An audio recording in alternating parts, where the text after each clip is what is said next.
Hello guys, good morning sa inyong lahat. Good morning, good morning. Gagawa kami ng lunch ngayon dahil parang madami kasing na sobrang rice. Oh, yan. Sobrang daming rice na. Gagawin ko ng fried rice. May hinanda akong dito. Ito yung yung cucumber, tapos may carrot, tsaka garlic. Yan, marami akong garlic na ginawa para mas masarap. At tsaka may onion leaves ako. Para masarap ang fried rice, lagyan mo ng mga ganyang rice. Para crunchy-crunchy pagkainin mo yung fried rice. At saka nagpapainit din ako ng lunch namin. Ay, dinner namin yung kagabi. Kaso nga lang, kagabi hindi kasi kami kumain dito. Lumabas kami ni Wilma. Kasi si Wilma nag-massage. Sinamahan ko si Wilma nag-massage. Kaya sobrang daming naiwan na rice. At saka gagawin ko na lang ngayon fried rice. Ay, fried rice. Ito, pinapainit ko na yung sinabawan na, yan, spy ribs yan, walang taba. Kaya ginawa namin sabaw. Ayan. Ayan guys, nagpainit na ako ng Tapos maglalagay ako ng oil. Ayan. Gagawa tayo ngayon ng lunch. Maraming garlic na fried rice. Ayan. Maraming garlic. Ayan.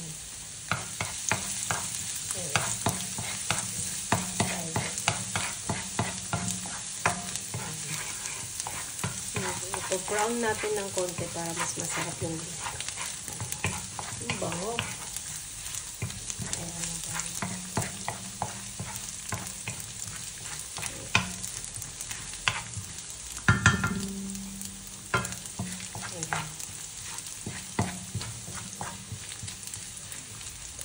Brown na siya, lalagay ko na yung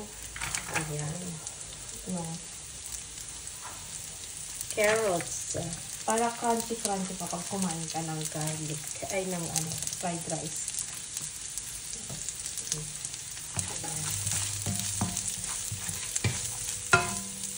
Ayan, pinagay ko na yung carrots. Ayan, mga ilang seconds yan mo itong carrots. Carrots. Ayan. Tapos ilalagay ko na tong rice. Rice. Ayan. Ilalagay ko na yung rice. Dami kasing rice na natira pa. Kasi hindi kami dito kumain. Ayan.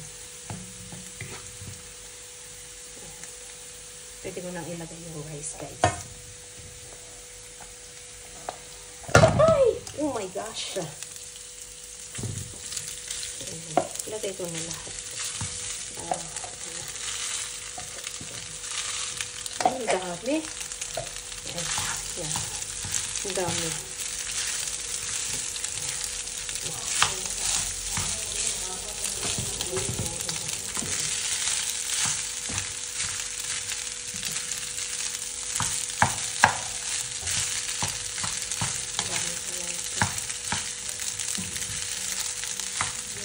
Bali, tatlo kaming kakain nito. Ay, tatlo. Kasi si Analu, umattend siya ng church sa GIM. Umattend si Analu ng church sa GIM. Kaya tatlo lang kami ngayon. Tatlo lang kami. Okay. Bali, tatlo kami dito sa bahay.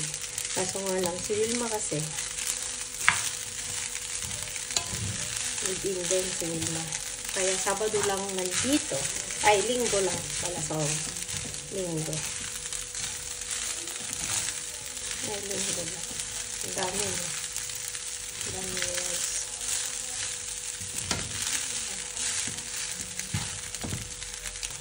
Ayan guys. Bango. Ayan, bango.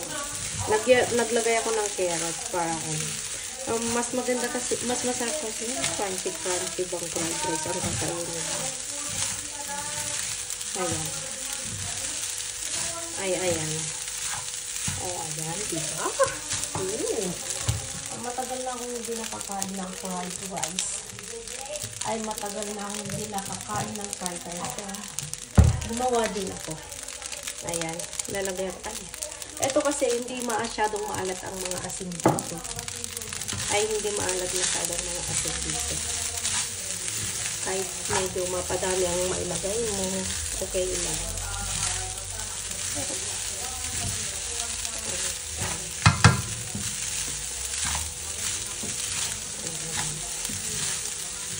Hindi na ako naglagay ng itlog kasi okay na yun kasi may mga ulam. May pritong isda pa kami. May pritong isda pa kami. Kaya hindi na ako naglagay.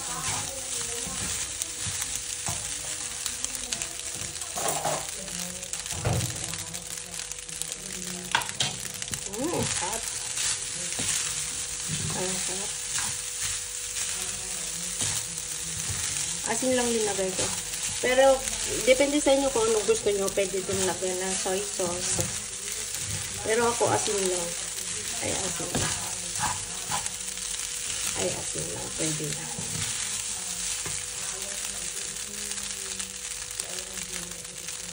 Ayan. Yung, alam niyo guys, yung mainit na mainit, yung fried rice niyo, ilagay niyo yung, itong cucumber. Hindi mo kailangan lutuin yung cucumber. Ay, hindi mo kailangan lutuin. Para crunchy. Ay, crunchy yung fried rice. Ayan. Kaya hindi. Tapos onion. Ayan. Ay, onion. Ay, onion. Ayan.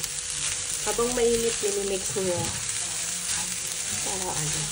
Ay, hindi mo kailangan lutuin yung onion leaves at saka yung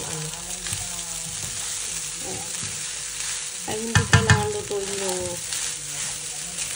basta pag mainit na mainit yung fried rice, lagay mo yung mga onion at saka leaves. Yan. Yung onion leaves. Yan. Ayan. Pwede na tayong kumain. Ganyan lang kasimple yung fried rice ko. Ay, ganyan lang kasimple. Pwede nang kumain. Ayan guys, pwede na tayong kumain. Mega like shoutout sa inyong lahat dyan. Salamat sa palaging suporta. At sa mga viewers din dyan, na silent viewers, mega like shoutout sa inyong lahat. Ayan. Pwede nang kumain guys. Ay, pwede na tayong kumain. Asin lang, naglalagay ako ng asin sa ano ko.